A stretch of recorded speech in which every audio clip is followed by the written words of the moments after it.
امام علی رستے سے گزر رہے تھے، دیکھا ایک شخص زور سے ہنس رہا تھا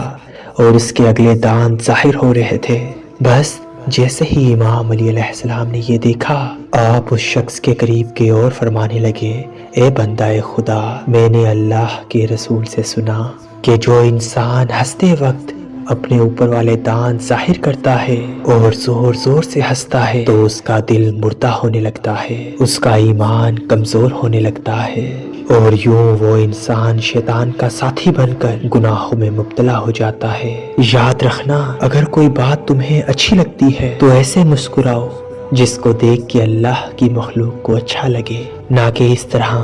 کہ دوسرے انسان یہ دیکھ کے یہ کہیں کہ اس کے اندر حیوان رہتا ہے، کیونکہ جو انسان حیوانوں کی طرح ہنستا ہے تو روز محشر اللہ اسے اسی شبی میں اٹھائے گا،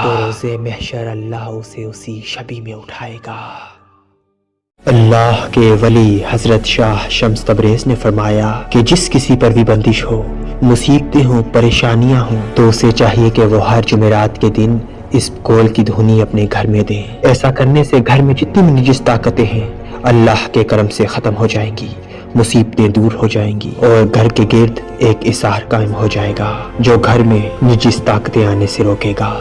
اللہ پاک آپ سب کو سلامت رکھے۔